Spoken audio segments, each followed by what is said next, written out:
तो चलिए, जैसा कि हम आप लोग का जाति धर्म तथा लैंगिक मसले का जो चैप्टर है, इस चैप्टर को हम पढ़ रहे थे। इसमें हमने एक पार्ट कंप्लीट कर दिया, दूसरा पार्ट है। इस पार्ट में हमने जो कि पिछला आपका जो पार्ट है, इसमें जाना कि लैंगिक असमानता क्या होता है, लैंगिक असमानता किस कारणों से होता है, विविधता किस तरह की होती है और ये कैसे होता है। तो अब इस चैप्टर में अन्य बहुत सी चीज़ों को जानते हैं। लैंगिक असमानता, भारतीय लैंगिक असमानता कहते हैं कि भारत में लैंगिक असमानता कितनी है, किस तरह की होती है। और मैं आप लोग को बता दूं, कुछ ऐसे बच्चे हैं जो हमारे साथ नए जुड़े हैं और उनको नहीं मानता, तो उनको मैं बता दूं लैंगिक असमानता क्या होता है।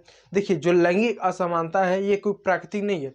हाँ, कोई पुरुष है कोई महिला है, ये प्राकृतिक है, ये होगा। कोई पुरुष है और कोई महिला है, इसमें हम बदलाव नहीं कर सकते हैं।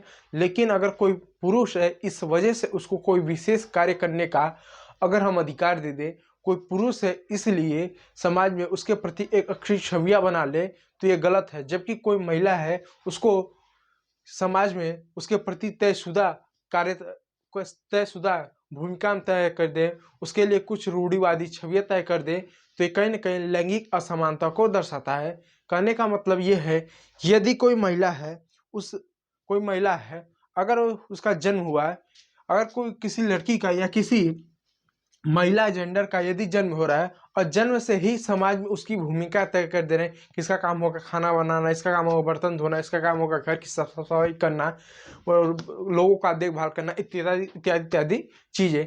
तो ये क्या है, समाज ने तयशुदा भूमिका उसके लिए तय कर रखा कि अगर आपका जन्म होगा या इस संरचना वाली किसी महिला का, ये इस संरचना, ये जैविक बनावट, इस शारीरिक बनावट का किसी का जन्म होता है, तो उसका काम पहले से निर्धारित है, खाना बनाना, कपड़े धोना, बर्तन धोना, ये करना वो करना इत्यादि।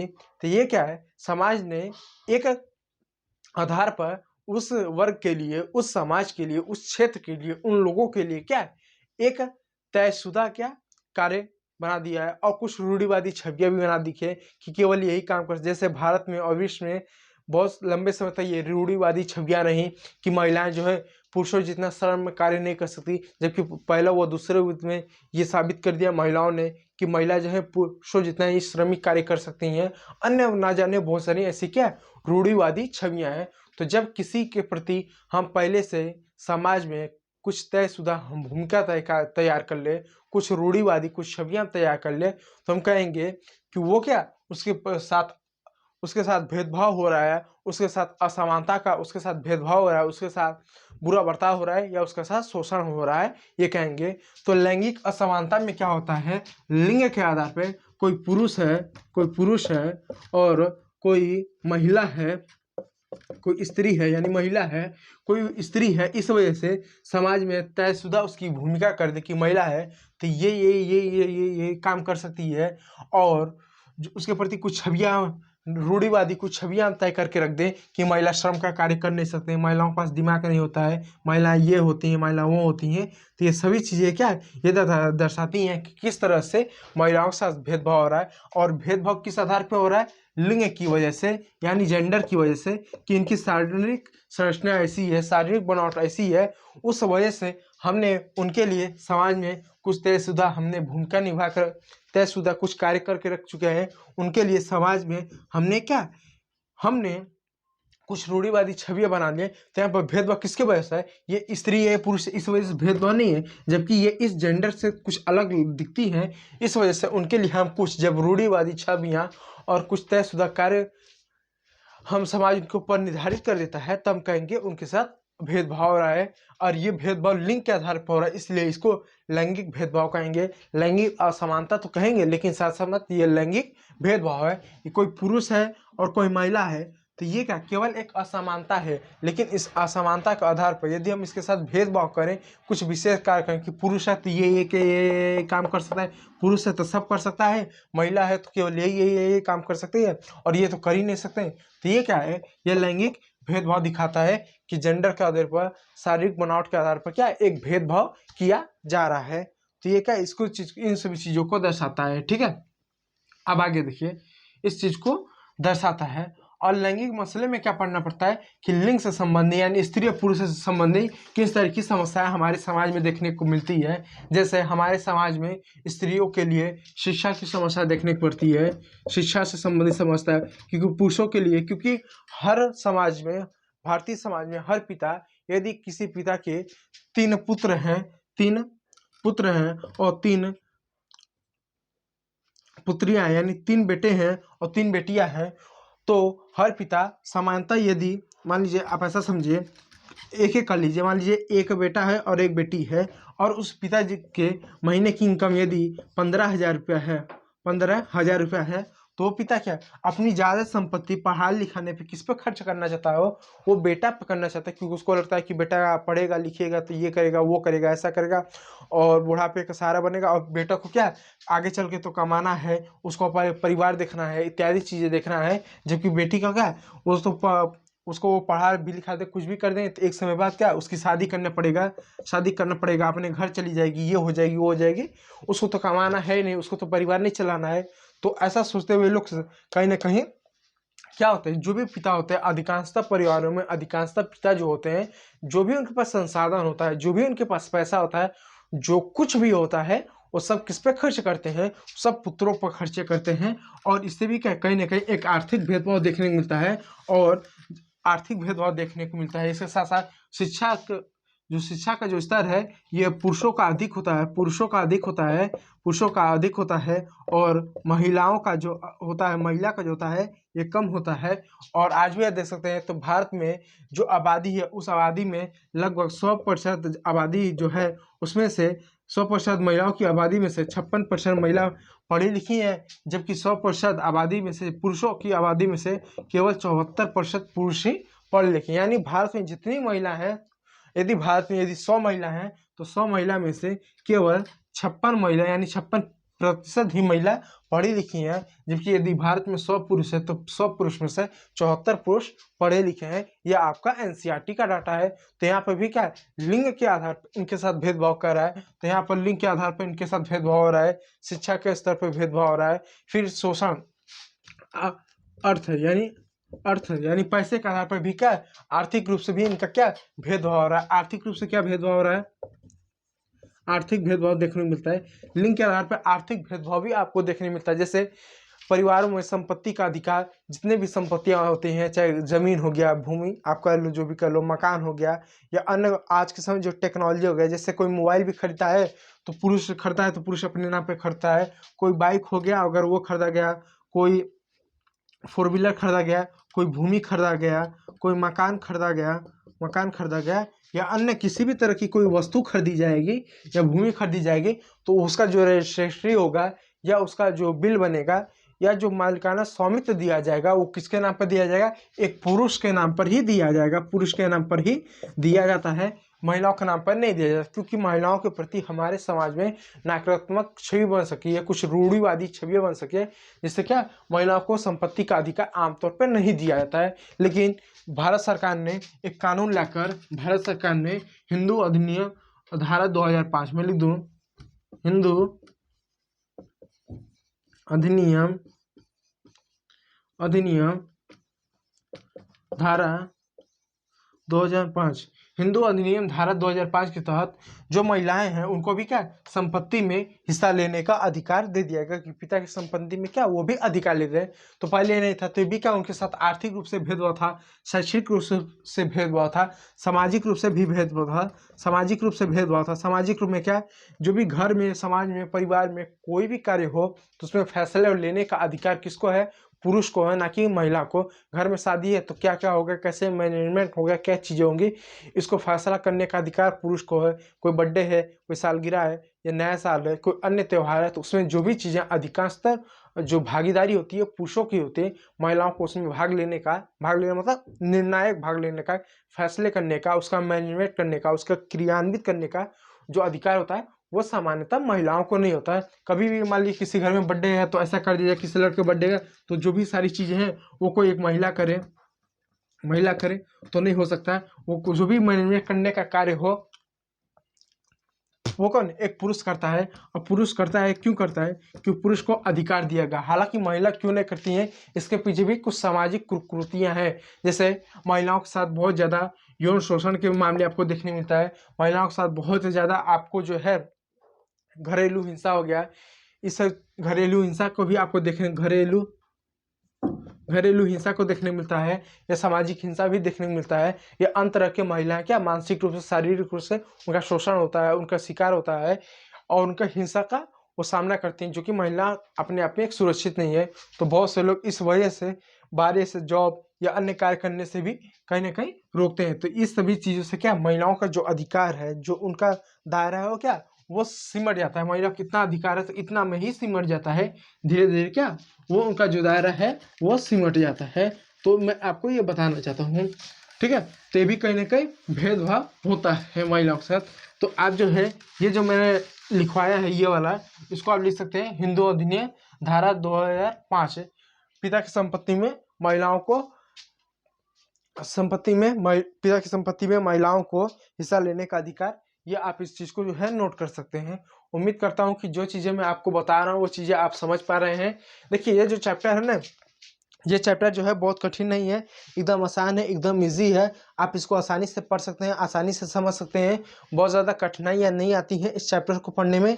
इस चैप्टर में कुछ बस इस चैप्टर में जो 2-3 चीज़ें हैं उनको मैं आपको आसानी से देखिए मैं बता देता हूँ, ठीक है। अब अन्य चीज़ों के आएंगे, जो कि मैंने बताया कि महिलाओं को किसी भी तरह का अधिकार नहीं था, तो महिलाओं ने बहुत सारे आंदोलन किए, नारीवादी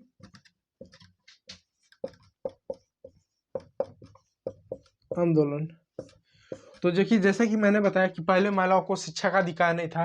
पहले जो था महिलाओं को शिक्षा का अधिकार नहीं था, रोजगार नहीं था,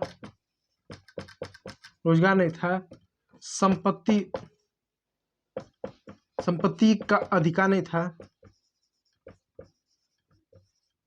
संपत्ति का अधिकार नहीं था, इसका शिक्षा का अधिकार नहीं था, रोजगार का नहीं था, रोजगार नहीं था या रोजगार के अवसर नहीं थे, संपत्ति का अधिकार नहीं था, अन्य चीजों का क्या अधिकार नहीं था। तो इसके लिए महिलाओं ने क्या नारीवादी, इसके लिए महिलाओं ने संघर्ष किया पूरे विश्व में, पूरे देश में, जगह जगह उन्होंने अपने संगठन बनाया, अपने अधिकारों को मांग किया, उन्होंने सब कुछ किया।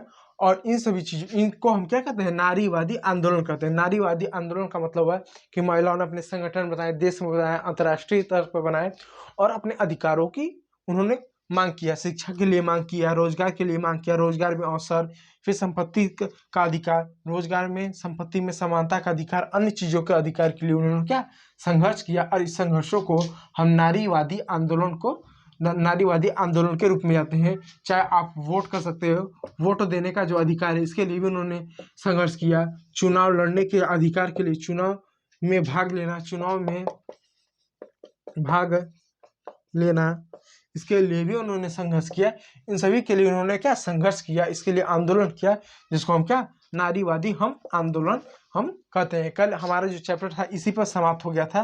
नारीवादी आंदोलन को पढ़ने वाले थे, लेकिन हमारे जो चैप्टर ने हमारे जो पार्ट था इसी पे समाप्त हो गया कि नारीवादी आंदोलन को। अब आगे देखिए, विश्व में कुछ ऐसे देश हैं जैसे स्वीडन है, नॉर्वे है, फिनलैंड है। ये जो देश है, जो नॉर्वे है, स्वीडन है, फिनलैंड है, ये ऐसे देश हैं जहां पर महिलाओं की भागीदारी बराबर होती है पुरुषों की तुलना में। यानी किसी भी ये देश है, इस देश में यदि आपको 100 मजदूर महिला देखने को मिलेंगे तो 100 पुरुष भी देखने को मिलेंगे। यदि 100 डॉक्टर पुरुष देखने को मिलेंगे तो 100 महिला डॉक्टर भी देखने को मिलेंगे। यदि यहाँ पर 50 सांसद यदि पुरुष देखने को मिलेंगे तो 50 सांसद महिलाएं भी देखने मिलेंगे। यहाँ पर हर क्षेत्र में महिलाओं की भागीदारी समान रूप से आपको देखने को मिलेगी।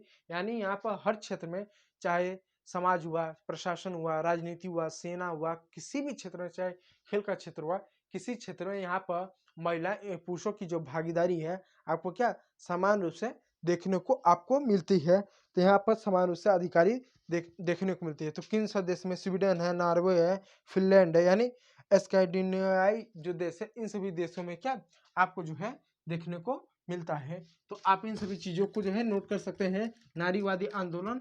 और ये जो है नारीवादी आंदोलन को जो है आप इसको जो है इस पॉइंट को क्या आप जो है नोट कर सकते हैं। ये जो चीज़ें हैं आपके लिए इम्पोर्टेंट है। मैं उम्मीद कर पा रहा हूँ कि मैं जो चीज़ें आपको बता रहा हूँ वो चीज़ें आपको समझ में आ रही होंगी। ऐसा नहीं है कि आपको चीज़ें ना समझ में आए, ठीक है। ये जो चीज़ें हैं बहुत ज़्यादा कठिन नहीं, एकदम ईजी है, आसान है, आप चीज़ों को समझ पा रहे होंगे, ठीक है। चलिए अब आगे देखते हैं, ठीक है।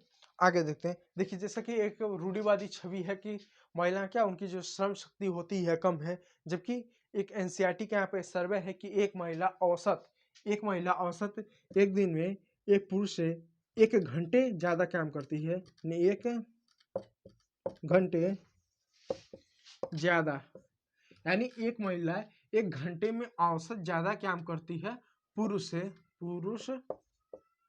से, यानी 1 घंटे ज़्यादा काम करती है पुरुष से, 1 घंटे ज़्यादा काम करती है एक महिला एक पुरुष से।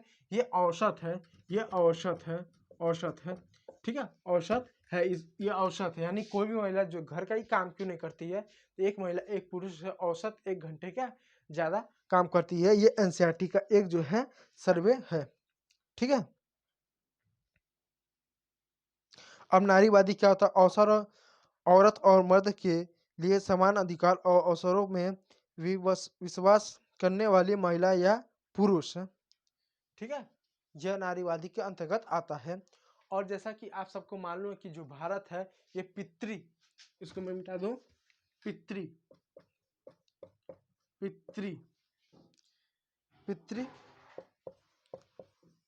प्रधान देश है।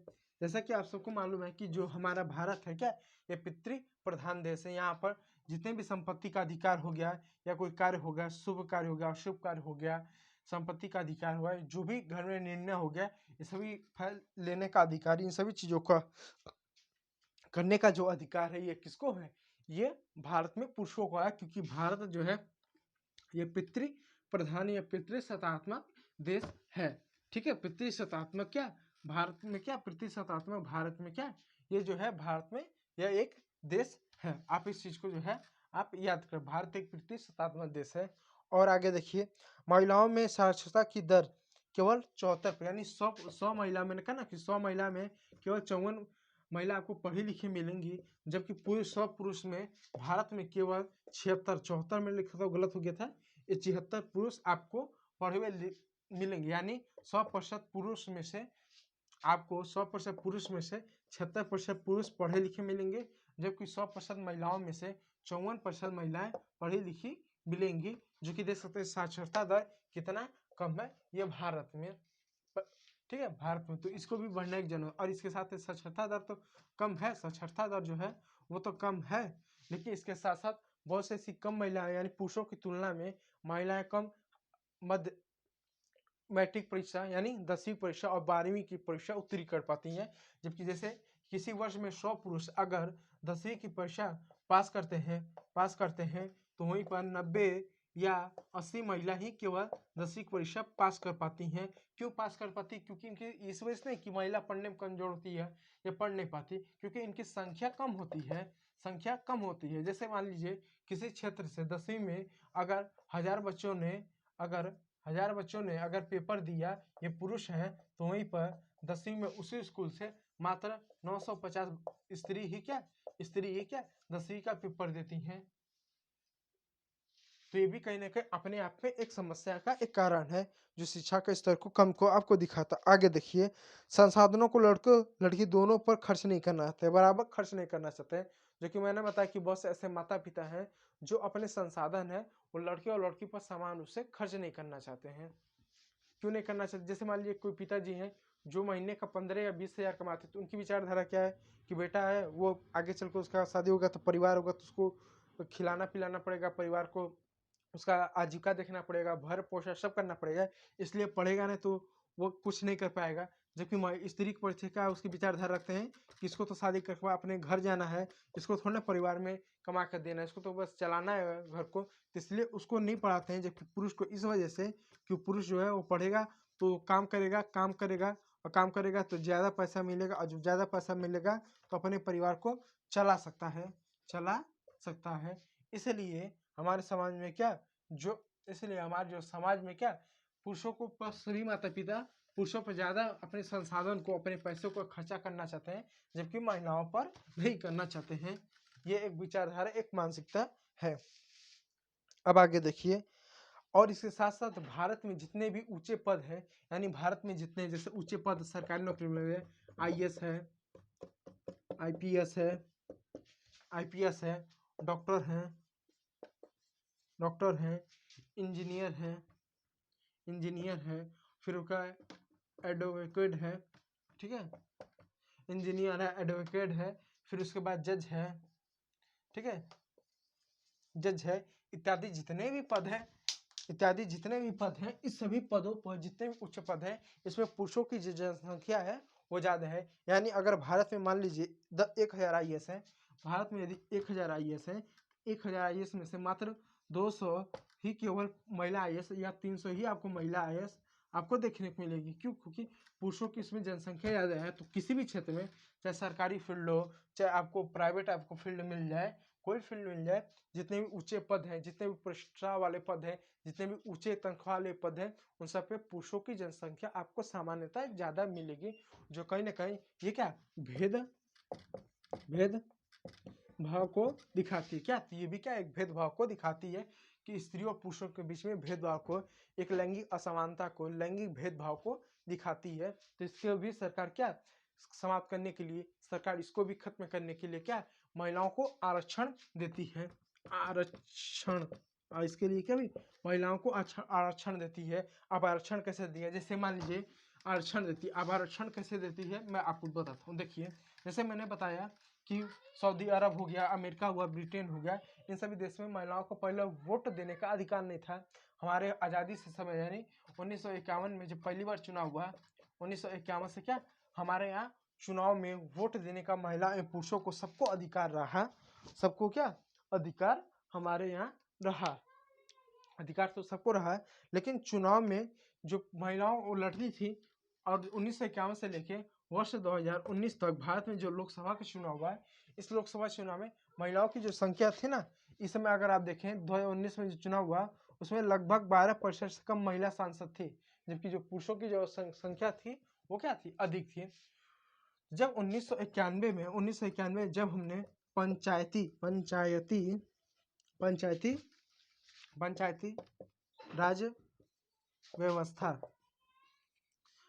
राज व्यवस्था को हमने अपनाया, तो पंचायती राज व्यवस्था में जो हमने ग्रामीण स्तर पर जो स्थानीय शासन को लाया, उसमें हमने क्या 33% जो सीट थी वो क्या हमने महिलाओं के लिए क्या आरक्षित किए।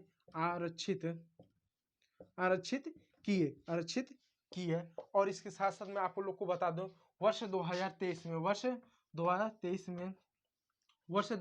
में संसद भवन से नारी शक्ति वंदन अधिनियम, एक बिल, नारी शक्ति वंदन अधिनियम वर्ष 2023 पारित हुआ। जिसमें लोकसभा में 33% जो सीट है वो महिलाओं के लिए क्या आरक्षित किया गया था। तो इससे क्या पहले महिलाओं की राजनीति में भागीदारी ना के बराबर थी। तो 1991 में जब हमने पंचायती राज व्यवस्था लें तो 33% क्षेत्र को हमने आरक्षित किया। वर्ष 2023 में हमने क्या नारी शक्ति वंदन अधिनियम हमने पारित किया, और हमने क्या लोकसभा में हमने जो हमारे जो संसद भवन है लोकसभा जो उसमें हमने क्या 33% जो सीट को हमने आरक्षित किया। हालांकि ये जो है वर्ष 2024 के चुनाव से नहीं बल्कि वर्ष 2029 के चुनाव से ये लागू होगा। ये जो है आपका वर्ष 2029 के चुनाव से ये लागू होगा। वर्ष 2024 में लोकसभा का चुनाव होगा और वर्ष 2029 में जब लोकसभा का चुनाव होगा तब ये जो चीज़ें लागू होंगी। तो हमने ये भी क्या समानता के लिए, हमने राजनीति में समानता के लिए हमने आरक्षण दिया। संपत्ति में समानता देने के लिए हमने हिंदू अधिनियम धारा 2005 दिया कि पिता की संपत्ति में बेटियों का अधिकार हो सके। तो ये भी हमने समानता के लिए हमने क्या कानून बनाया, यानी समानता के लिए क्या हमने कानून बनाया। इस सभी चीज़ें हमने क्या प्रयास किया। इसके साथ देख सकते हैं बहुत सारे ऐसे राज्य सरकारें हैं जो महिलाओं की शिक्षा स्तर को बढ़ाने के लिए क्या करती हैं, उनको जो है कुछ योजना चलाती है। जैसे शिक्षा में स्तर को बढ़ाने के लिए, महिलाओं की शिक्षा के क्षेत्र में स्तर बढ़ाने के लिए कुछ फीस माफ़ी हो जाना, या कुछ स्कॉलरशिप देना, या अन्य चीज़ें देना, या कुछ योजना चलाओ, जैसे बेटी बचाओ बेटी बचाओ बेटी पढ़ाओ, इस तरह की योजना चलाना है, ताकि सरकार क्या लैंगिक असमानता को, लैंगिक जो भेदभाव हो रहा है, जो विविधता है, उसको सरकार क्या समाप्त करना चाहती है। सरकार का ये उद्देश्य नहीं कि पुरुष महिला बन जाए, महिला पुरुष बन जाए, लेकिन कोई महिला इस वजह से उसके लिए पहले से तयशुदा काम कर दिया जाए कि यही काम करेंगी, या उनके साथ कुछ रूढ़िवादी छवियाँ बना दें, या उनके साथ कुछ बुरा बर्ताव करें, इस वजह से इनकी जैविक बनावट इस तरीके है। सरकार का उद्देश्य है इसे कम करना है। इसके लिए सरकार ने बहुत सारे कानून बनाए, जैसे संपत्ति के अधिकार के लिए हिंदू अधिनियम धारा 2005, फिर राजनीति में हिस्सा लेने के लिए 1991 में पंचायती राज व्यवस्था में 33% सीट आरक्षित किए गए, जबकि नारी शक्ति वंदन अधिनियम वर्ष 2023 में पारित हो गया। ये क्या पारित हुआ, लोकसभा से, संसद भवन से पास हुआ।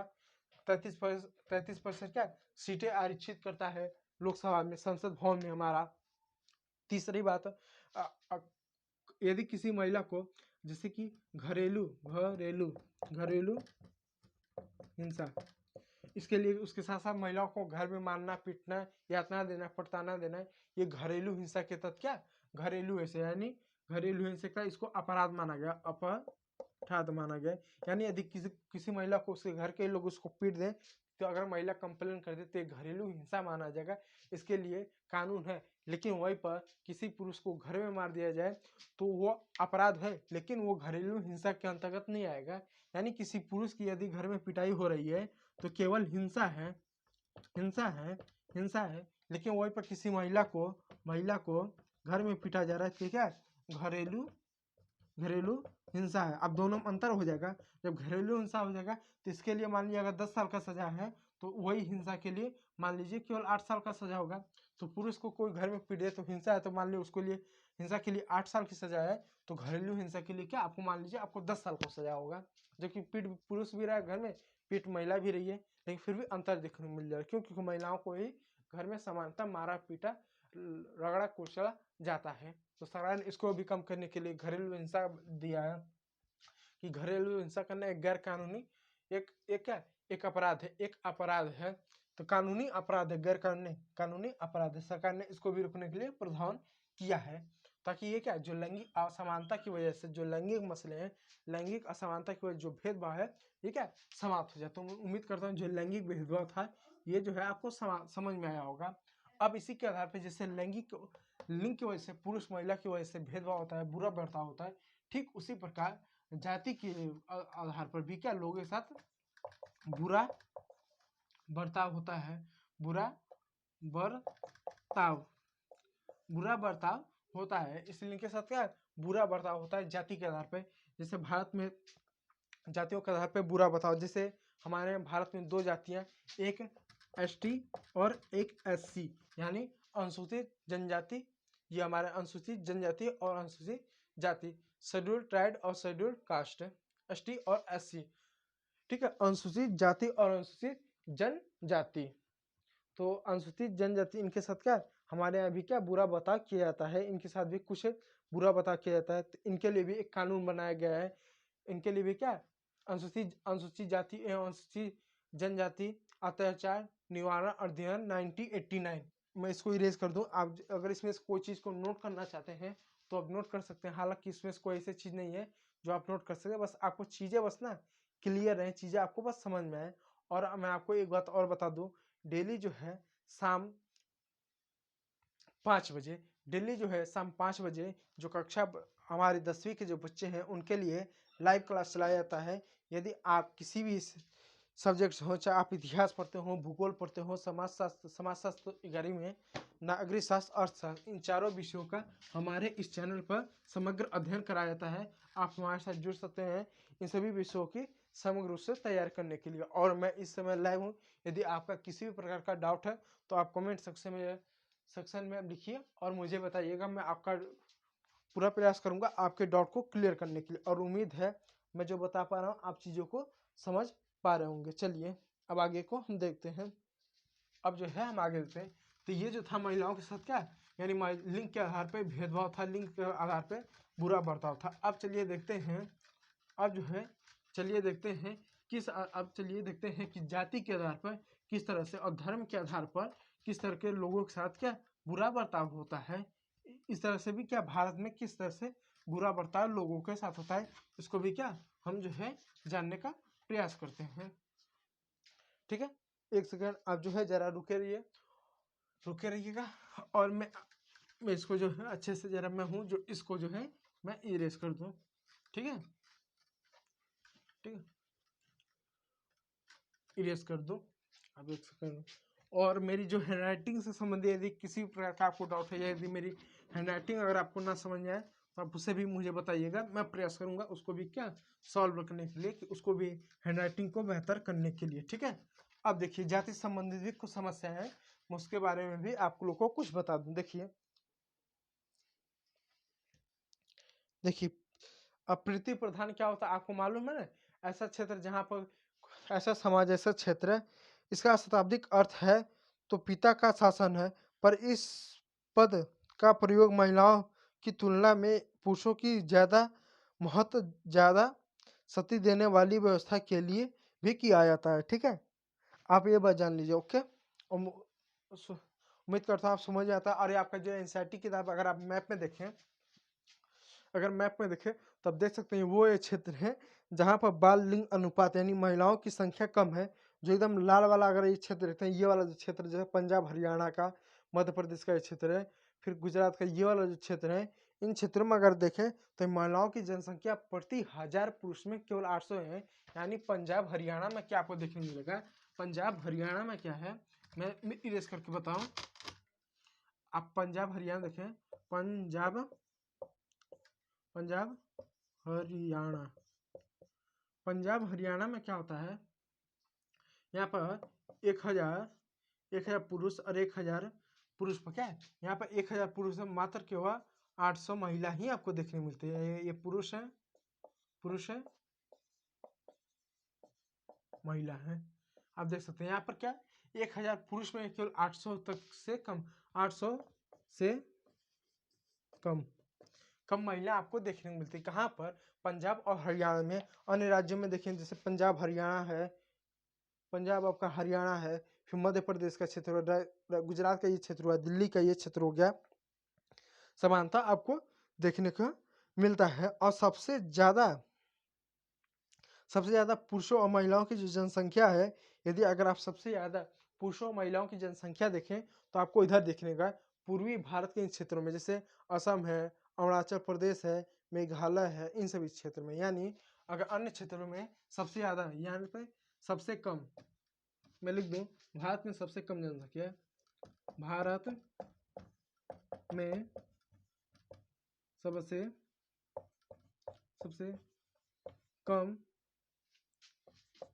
स्त्री पुरुष बाल अनुपात, इसको आप लिख सकते हैं भारत में सबसे कम स्त्री पुरुष बाल अनुपात। दूसरा में लिख सकते हैं भारत में सबसे ज्यादा स्त्री पुरुष बाल अनुपात। अब सबसे ज्यादा बाल अनुपात कहाँ पर आपको देखने मिलेगा, आपको देखने को मिलेगा असम में, नागालैंड में, मणिपुर में, मिजोरम में, सिक्किम में, और कहाँ, अरुणाचल प्रदेश में, तो असम, नागालैंड, मणिपुर, मिजोरम, सिक्किम, अरुणाचल और मेघालय, ये वो ऐसे राज्य हैं जहां पर महिलाओं की आबादी सबसे ज्यादा है। यहाँ पर क्या होता है, 1000 पुरुष में से महिलाओं की जनसंख्या 950 तक आपको देखने को मिलती है, उससे भी ज़्यादा आपको देखने को मिलती है। यानी यहाँ पर 1000 पुरुष में महिला जनसंख्या 950 से भी ज़्यादा आपको जो है देखने को मिलती है, इससे ज़्यादा भी आपको देखने को मिलती है। अब सवाल उठता है ऐसा क्या है कि भाई भारत में सबसे ज़्यादा जो महिलाओं की जो जनसंख्या है वो सबसे ज़्यादा जो है वह असम अरुणाचल प्रदेश यानी पूर्वोत्तर भारत में है और सबसे कम पंजाब हरियाणा में है। तो वहाँ की सामाजिक मानसिकता है, ये जो आपका जो मेघालय है ये ऐसा क्षेत्र है जहाँ पर मेघालय है, ये ऐसा क्षेत्र है, यहाँ का जो समाज है ये पितृसत्तात्मक समाज नहीं, ये मातृसत्तात्मक समाज है। यानी मेघालय जो है, मैं लिख दूँ, मेघालय मातृ प्रधान समाज है। जैसे गारो, खासी, जैंतिया, ठीक है। तो मेघालय में मातृ प्रधान समाज है, जैसे गारो, खासी, जैंतिया, यानी ये जो समाज में ये जो जैंतिया है ये मातृसत्तात्मक या मातृ प्रधान देश है। यहाँ पर क्या होता है, इन सभी क्षेत्रों में क्या होता है, संपत्ति का जो अधिकार होता है ये महिलाओं को है।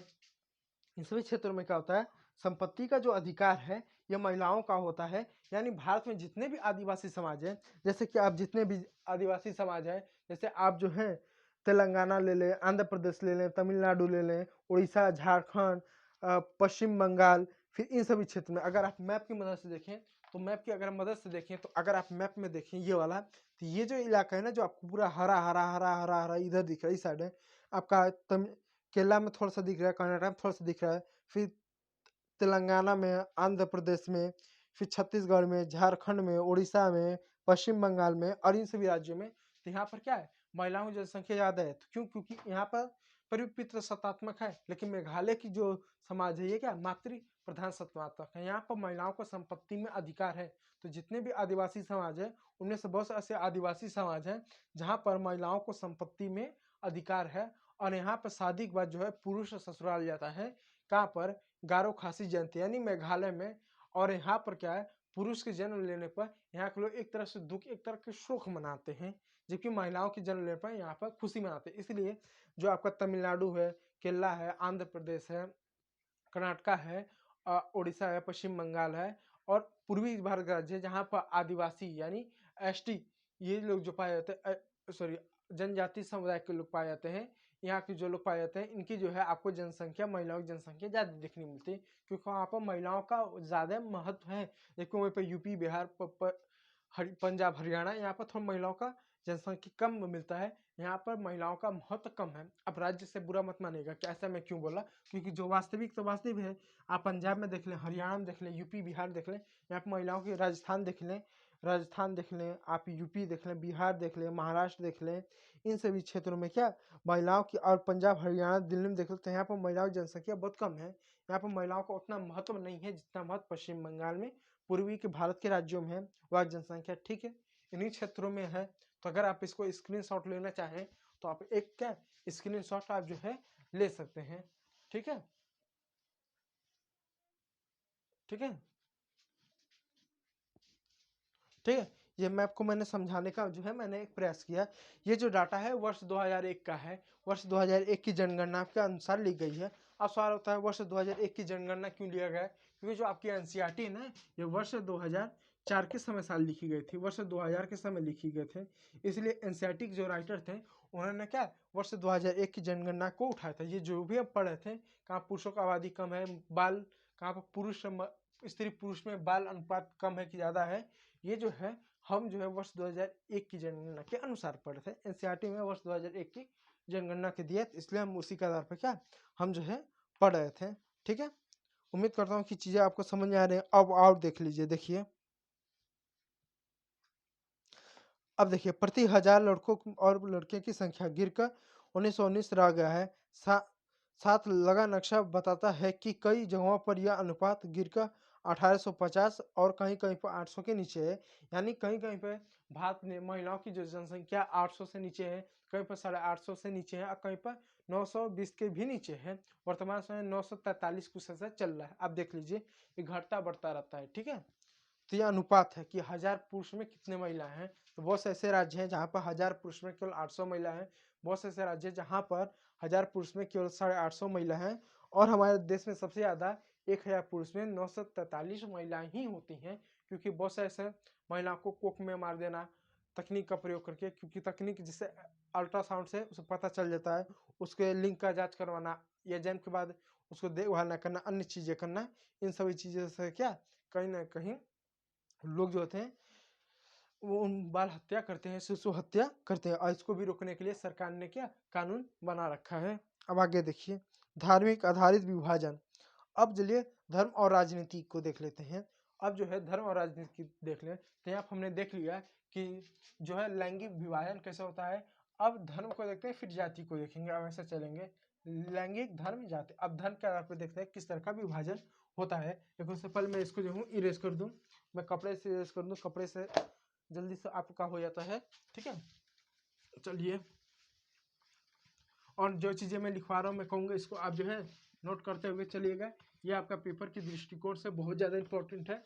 आपका इसी के साथ जो है रफ भी तैयार होता हो जाएगा, फेयर भी आप कर लेंगे बाद में उसको आसानी से। तो अब मैं कहूँगा आप इसको जो है नेगलेक्ट ना कीजिएगा, आप इसको जो है ज़रा ध्यान दीजिएगा, ठीक है। चलिए, अब धार्मिक विविधता देखते हैं। देखिए धार्मिक विविधता देखते हैं, और एक जानते हैं कि धार्मिक भेदभाव कैसा होता है, धार्मिक भेदभाव कैसा है, अब इसको जानने का हम प्रयास करते हैं। देखिए धार्मिक भेदभाव जानने का हम प्रयास करते हैं। देखिए धार्मिक विभाजन, इसके लिए आइए अब एकदम अलग किस्म के सामाजिक विभाजन की चर्चा करें, यानी धार्मिक अंतरों आधारित विभाजन की। यह विभाजन लैंगिक विभाजन जैसा ही है, सार्वभौम तो नहीं है, पर विश्व में धार्मिक विभिन्नता आज बड़ी व्यापक हो चली है। यानी जो धार्मिक विविधता है ये जरूर नहीं किसी एक धर्म के साथ है, क्या मतलब जो धार्मिक विविधता है पूरे विश्व में जरूर नहीं किसी एक धर्म के साथ ही भेदभाव होता है। जिसमें देश में बहुसंख्यक है वहां पर अल्पसंख्यकों के साथ भेदभाव होता है। अब बहुसंख्यक क्या अल्पसंख्यक क्या, मैं आपको एग्जाम्पल तौर पर समझाता हूँ। जैसे जैसे आप दो देश लीजिए, जैसे दो देश लीजिए, जैसे दो देश लीजिए, जैसे मान लीजिए दो देश है, एक है पाकिस्तान, पाकिस्तान तो पाकिस्तान में सबसे ज्यादा आबादी किसकी है, मुस्लिम, मुस्लिम, हिंदू, सिख, बौद्ध, सबसे ज्यादा किसकी आबादी है, मुस्लिम की। तो मुस्लिम क्या बहुसंख्यक हैं। तो अब जो कि ये बहुसंख्यक हैं इनकी आबादी 99% है, इनकी जो आबादी है कुल देश की जनसंख्या का 99% है, जबकि ये जो हिंदू सिख और बौद्ध हैं उनकी कुल आबादी का केवल 1% ही, ये क्या है 1% ही, ये है 1% है। तो अब वहाँ बताइए कौन सुरक्षित है, वहाँ पर जो भी चीज़ें होंगी सरकार का करेगी, इनके लिए स्वाभाविक बात जाते करेगी, और ये 99% होकर क्या है किनका नुकसान करेंगे, किनका शोषण करेंगे, इनका करेंगे। अब ये जो है हिंदू सिख बौद्ध है ये अल्पसंख्यक है, अल्पसंख्यक है, अल्पसंख्यक है, जबकि 99% क्या है ये बहुसंख्यक है, बहुसंख्यक, बहुसंख्यक है। अल्पसंख्यक मतलब है जिनकी किसी क्षेत्र में जनसंख्या, जैसे मान लीजिए क्षेत्र में है, मैंने कहा यहाँ पे देखो हिंदू कितने हैं, कितने मुस्लिम हैं, यदि यहाँ पे 100 मुस्लिम निकल गए और हिंदू यहाँ पे 20 निकल गए तो मुस्लिम क्या बहुसंख्यक हो गए, हिंदू क्या अल्पसंख्यक होंगे। लेकिन इसी का अगर उल्टा हो जा रहा है, मान लीजिए यहाँ पे क्या 30 मुस्लिम निकल जा रहे हैं और 150 जो है हिंदू निकल जा रहे हैं, 30 मुस्लिम निकल जा रहे हैं, 150 हिंदू निकल जा रहे हैं, तो अब अल्पसंख्यक कौन है, ये मुस्लिम है।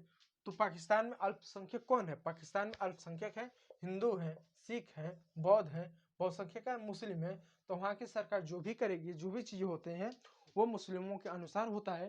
तो यहाँ पर हिंदू और सिख और जो बौद्ध होते हैं उनके हित सुरक्षित नहीं होते, उनके रीति रिवाज परंपराएं शादी विवाह सुख दुख जो भी चीज़ें प्रथाएं होती हैं वो क्या सुरक्षित नहीं होती है, उनका हमेशा शोषण किया जाता है, उनके ऊपर हमेशा बल दिया जाता है।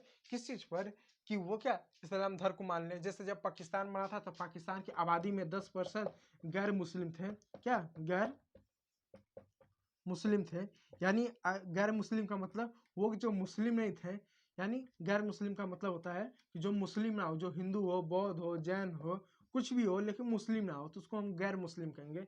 तो गैर मुस्लिमों की आबादी 10% थी, लेकिन आज गैर मुस्लिमों की आबादी केवल 1% है। 9% कहाँ गए? या तो वो मर गए, समाप्त हो गए, या उन्होंने अपने धर्म को छोड़कर, जो हिंदू थे हिंदू छोड़कर उन्होंने इस्लाम धर्म को स्वीकार लिया, जो सिख थे उन्होंने सिख धर्म को छोड़कर इस्लाम धर्म को अपना लिया, और जो बौद्ध थे बौद्ध धर्म को छोड़कर क्या उन्होंने इस्लाम धर्म को अपना लिया। तो उनके हित नहीं सुरक्षित हैं। लेकिन अगर भारत की अगर बात की जाए तो भारत में क्या है, भारत जब आज़ाद हुआ था तो भारत में मुस्लिम भी थे, सिख भी थे, बौद्ध भी थे, जैन भी थे, पारसी भी थे, ईसाई भी थे, ईसाई भी थे, ईसाई भी थे, ईसाई भी थे, ईसाई ईसाई ईसाई भी थे, क्या ईसाई भी थे, तो सब कुछ थे। और हिंदू भी हमारे तो थे, हिंदू थे, ये क्या हिंदू थे, हिंदू भी थे, मुस्लिम भी थे, सिख भी थे, सिख सही लिखो, सिख भी थे, बौद्ध भी थे, जैन भी थे, पारसी भी थे, ईसाई भी थे, यानी क्या सब कोई था। लेकिन उसके बाद भी हिंदू क्या बहुसंख्य थे, इनकी आबादी सबसे ज़्यादा थी, इनकी आबादी क्या सबसे ज़्यादा थी, सबसे ज़्यादा थे। तो ऐसा जब पाकिस्तान जब भारत बना था तो विश्व के बहुत सारे देशों ने भारत की आलोचना की कि भारत एक में हिंदू की आबादी ज़्यादा है, इसलिए जो अन्य जो गैर हिंदू हैं, जो हिंदू नहीं हैं, उनके हित क्या भारत में सुरक्षित नहीं रहेंगे। जैसे मुस्लिम सुरक्षित नहीं रहेंगे, सिख सुरक्षित नहीं रहेंगे, बौद्ध सुरक्षित नहीं रहेंगे, जैन नहीं सुरक्षित रहेंगे, पारसी नहीं रहेंगे, ईसाई नहीं रहेंगे, अन्य धर्म के लोग सुरक्षित नहीं रहेंगे, एक समय बाद खत्म हो जाएंगे। जबकि आज इन सब की अगर जनसंख्या देखें तो इनकी जनसंख्या, अगर इनकी मुस्लिम जनसंख्या पहले 10% थी तो आज जो है आपको 18% देखने को मिलेगी। 18, अगर ये 4% थे तो आपको आज 6% मिलेंगे। ये आंकड़ा फिक्स नहीं, समझाने के लिए बता रहा हूँ। अगर ये 2 थे तो आज 5 होंगे, अगर ये 1 थे तो आज 3 होंगे, अगर ये 0.50 अगर होंगे तो आज 1% ये भी रहेंगे, और ये अगर 2 हो रहेंगे तो आज भी ये भी 5% रहेंगे। यानी सबकी जनसंख्या बढ़ी, हमारे यहाँ तो किसी का कम नहीं हुआ। पहले मुस्लिम अगर 5 करोड़ थे तो आज 120 करोड़ हो गए, आबादी बढ़ी। पहले 5 करोड़ तो आज 120 करोड़ हो गए, तो मतलब जनसंख्या सबकी बढ़ी है, किसी का जनसंख्या कम नहीं हुआ। लेकिन पाकिस्तान में यहाँ पर क्या धीरे धीरे कम हुआ। तो क्यों कम हुआ? क्योंकि उनके ऊपर दबाव दिया गया धर्म के आधार पे, क्योंकि पाकिस्तान इस्लामिक देश था, तो अपने बाकियों का शोषण हुआ, उनको पूजा पाठ से रोकना, उनके अपने मान्यताओं को रोकना, अपनी विचारधाराओं को रोकना, अपने धार्मिक स्थल के निर्माण पर रोकना, इस सब पर रोका गया, उनकी जनसंख्या खत्म हुई। लेकिन भारत में नहीं, भारत में अगर आप पैसे वाले हो, मस्जिद बना सकते हो तो मस्जिद बनाओ, हमको कोई आपत्ति नहीं है। सिख हो गुरुद्वारा बना सकते हो बनाओ, बौद्ध हो मठ बना सकते हो, चैत्य बना सकते हो बनाओ, जैन हो आप जो भी अपने धार्मिक स्थल बना सकते हो बनाओ, हमको कोई आपत्ति नहीं। हमने सब पे पूजा पाठ अपने मान्यताओं को मानने पर हमने अधिकार दिया, जबकि पाकिस्तान ने ऐसा नहीं किया। बहुत कम आपको देखने में आबादी धीरे धीरे समाप्त हो गए। तो धार्मिक विविधता भी आपको देखने मिलेगा। तो धार्मिक विविधता भी होता है, विविधता भी होता है, या शोषण होता है, धार्मिक शोषण भी होता है, धार्मिक शोषण भी होता है, धार्मिक अत्याचार भी होता है धर्म के आधार पर, कि हम ये जो क्षेत्र है, अगर ये क्षेत्र है, अगर इस क्षेत्र में ये धर्म के मानने वाले लोग हैं, भी धर्म के लोग रहने लगेंगे तो ये धर्म के लोग साथ शोषण करने लगेंगे, उनको समाप्त करने पा जाएंगे। लेकिन भारत में ऐसा नहीं है। तो भी जानेंगे कि ये जो है धर्म और सांप्रदायिकता और राजनीति, जिसमें हम धर्म को जानेंगे कि धर्म किस तरह से लोकतंत्र को प्रभावित करता है और किस तरह से सांप्रदायिकता बढ़ता है। सांप्रदायिकता मतलब जब सभी धर्म, यानी जैसे इतने सारे धर्म है, अगर इन सभी धर्मों को समानता का अधिकार ना दे जाए, इनके हितों को ना सुना जाए, तो अपनी बात मनवाने के लिए क्या, या अपने हितों की रक्षा के लिए आपस में लड़ेंगे, एक दूसरे धर्म क्या ये लड़ेंगे। जबकि भारत में शायद ही कोई धर्म आपस में लड़ रहा, कोई लड़ता ही नहीं है, कहीं पर आपको देखने को नहीं मिलेंगे।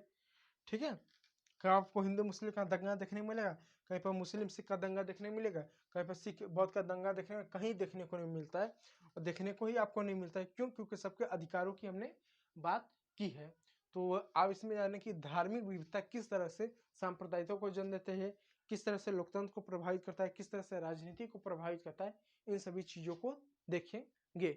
लेकिन आज नहीं, कल ये जो देखेंगे, या आज नहीं ये कल देखेंगे। आज का सेशन बहुत लंबा बहुत बड़ा होता जा रहा है, इसलिए आज के सेशन को समाप्त करेंगे। यदि इसमें कोई चीज़ नोट करने के लिए नहीं है, बस मैंने समझाने के लिए बताया। तो कल के वीडियो लेक्चर में फिर बात करेंगे और हम मिलेंगे और जानने का प्रयास करेंगे।